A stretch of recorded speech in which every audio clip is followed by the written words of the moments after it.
If you believe that there's very little potential, how much action are you going to take? Nothing. Nothing, little. And when you take little potential with a little action, what kind of results do you get?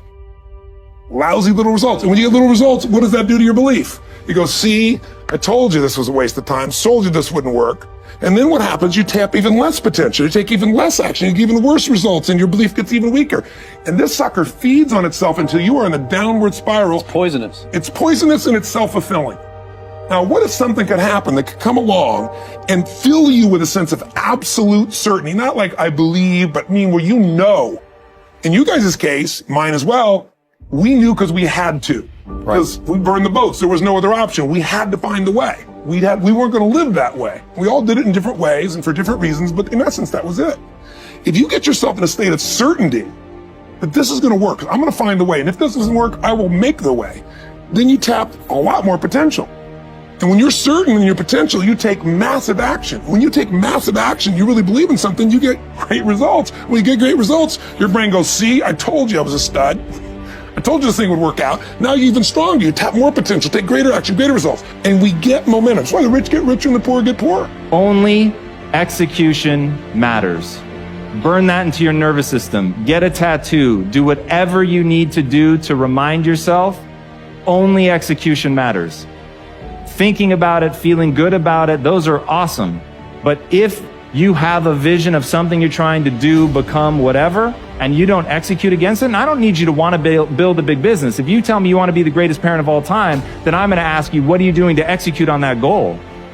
What are you doing? How do you define it? What are your deliverables? What are the metrics by which you're judging yourself? And by the way, if you don't want a grand goal, you don't need one. But then say, what I'm trying to do is get centered. I'm trying to experience happiness. Even that, you can begin to look at ways that you can improve that. The starting point of setting goals is for you to throw off all mental limitations and let your mind roam freely across the entire universe of possibilities. Your primary job at the beginning is to allow yourself to dream big dreams and determine exactly what it is you want out of life in every area and in every dimension. Decide what's right before you decide what's possible. Imagine that you can be or have or do virtually anything that you really want to, as long as you know exactly what it is. First, make up a dream list. Temporarily imagine that you have no limitations of time, money, knowledge, contacts, experience, or education. Imagine that anything that you can write down is possible for you. Remember, anything that you can clearly define and crystallize on paper is probably possible if you want it long enough and hard enough and are willing to make whatever efforts and sacrifices are necessary. There are no unrealistic goals, only unrealistic timelines. Most difficult things to do in the world is to admit that you were wrong. Admitting that you were wrong is nothing more than saying, I have been making choices with my mind that have created things in my life that are not working. And I no longer intend to continue making those choices. I was wrong. You don't have to make a declaration of it. You don't have to go out and feel guilty about it. You just simply say, it didn't work. The relationship that I was in before, I behaved in these ways. I didn't realize that it wasn't working for me. Now I do, and this is where I choose to be now. A better story is a story about how stories transform. And so those are actually perceptual frames of reference that transform. And then I understood that if you don't have respect for the transformation process above all else, then you can't transform your perceptual frames when necessary, and then you can't adapt to error, and that destroys you. We always have to update our versions about reality because it's the only way that we adapt.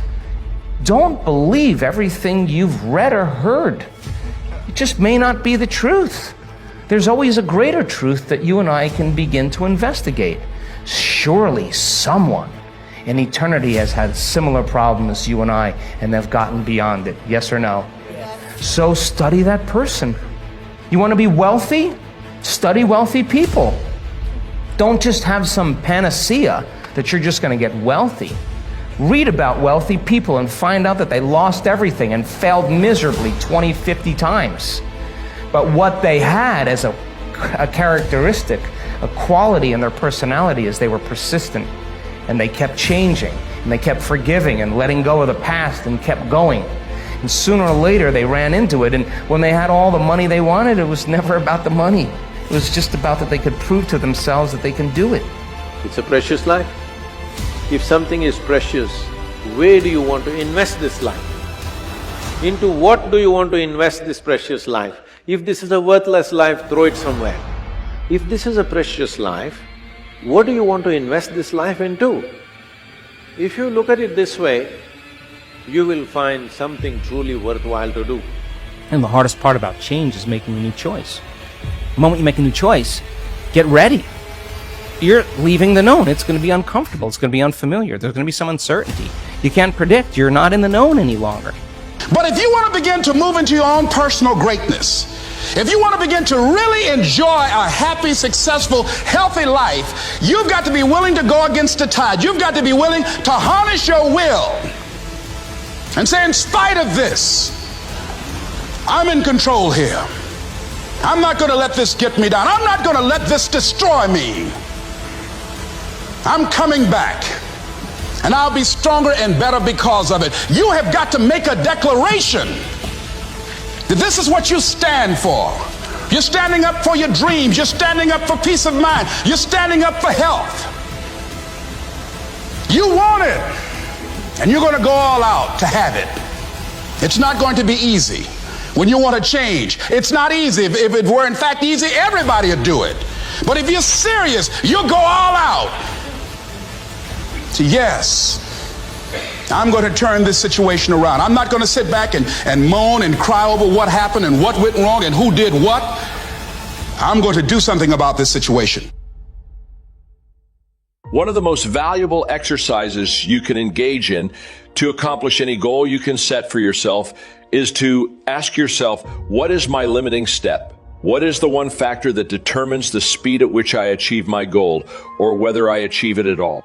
Your ability to identify your limiting step is one of the best demonstrations of your intelligence. Your capacity to eliminate this limiting step is one of the best demonstrations of your overall competence in achieving anything you want. Self-confidence is critical in studying everything that has been written or said about personal success. The conclusion I came to was that your level of self-confidence is probably the critical factor in everything you accomplish. When you have enough self-confidence, you will try almost anything, because success is largely a matter of averages or probabilities. The more things you try, the more likely it is that you will achieve greatly. The same is true for you. When you set more goals, try more things, engage in more activities, and explore more opportunities, your probabilities of success increase dramatically. The only real limiting step that you might have is your level of self-confidence. When you reach the point at which you believe in yourself absolutely, the barriers that exist in your external world will not stop you. The major obstacles to success always lie within the mind of the individual. They are not contained in external circumstances, situations, or people. As soon as you win the inner battle, the outer battle seems to take care of itself. How do you infuse your whole life with the kind of self-confidence that makes everything possible for you? The answer is contained in what I call the 4 Ds, which determine success in anything you really want to accomplish. The first D is desire. You must really want to become a totally self-confident human being. You must build up your desire by thinking about it and talking about it and working on it all the time. Your desire must become so intense that it overrides your fears of failure, rejection, and inferiority, and it becomes the dominant emotion governing your behaviors. Intense desire is the starting point of all personality modification and goal attainment. The second D is decision. You must make a do or die decision that you will go to work on yourself and keep at it until you achieve the kind of self-confidence that enables you to do. B, and say whatever you want, you must burn your mental bridges. Many people want things, but they never make the clear, unequivocal decision that they are going to do what it takes to get them. The third D is determination. Once you have started to make significant changes in the way you act, your internal gyroscope will try to take over and bring you back into your comfort zone, into your old ways of acting. Sometimes progress will be slow, and often you will see no progress at all. Nonetheless, you must persist in the positive and constructive behaviors that you know will lead to making you into the kind of person you wish to become. Your determination must be as unshakable as the self-confidence you desire. The fourth D is discipline. Underlying and surrounding all great achievement in life is the quality of self-discipline. This is the ability to make yourself do what you should do, when you should do it, whether you feel like it or not. Every practice of self-discipline strengthens your discipline in every other area of your life. As Napoleon Hill said, after more than 20 years of research into the lives of successful men and women, self-discipline is the master key to riches. It is self-discipline that makes everything else possible. If you have the desire to change, the decisiveness to take action, the determination to persist on your forward track, and the discipline to make yourself do whatever you need to do, your self-confidence and your success are inevitable.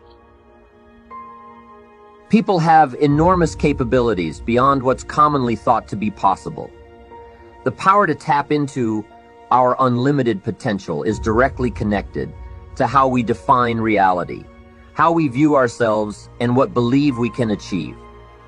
No matter what is now or will occur, you can choose, right this moment, more empowering meanings for everything in your life. You hold the power to create a new world for yourself and those you care about. The mind shift is simple but profound. Is this the end of something wonderful or the beginning of something unpleasant? Are you being punished for your failure or rewarded for your success? The minute you decide to focus on something, you assign it a meaning and infuse it with feeling. How you define an event produces emotion and determines your inner feeling state going forward. The meaning you assign to any event, interaction, or outcome defines the emotional tone of your experience and the feelings you generate throughout your life. Meaning equals emotion and emotion equals life. The meaning you give your experiences will always change how you feel, and the emotion you feel always becomes the quality of your life.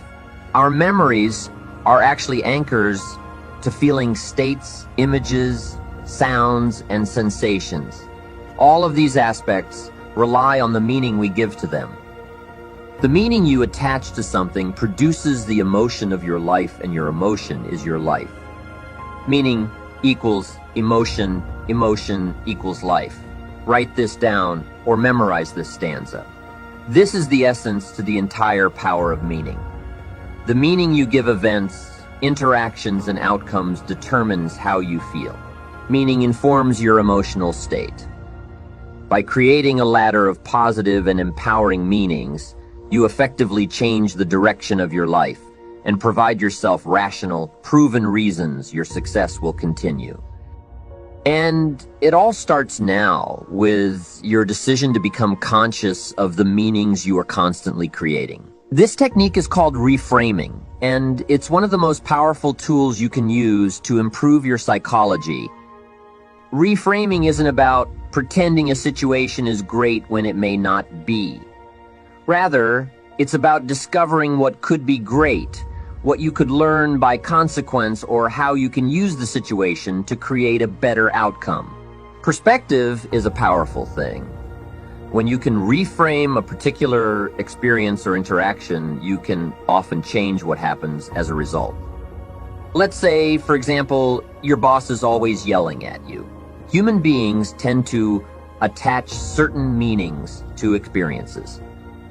In actuality, there may be an infinite number of ways to interpret any experience, We frame the events in our life based on the ways we've decided to perceive similar experiences in the past, forming habitual patterns we repeat throughout our entire lives. Are your patterns helping or harming you? It's vital to remember that our perceptions are creative in nature. If we define something as negative, that's the message our brain receives and responds to by creating an emotional state to reinforce that reality. The quality of your life is the quality of your communication with yourself as well as with others. Reframing is the difference between being constantly disappointed and being consistently satisfied. By stacking positive interpretations, one after the other, you become the author of the success story of your own life. How would you feel at bedtime if every day turned out to be ideal, interesting, or even amazing? It's closer than you think. Start harnessing your innate ability to supercharge your emotions, empower your decisions, and elevate your life today through the power of meaning.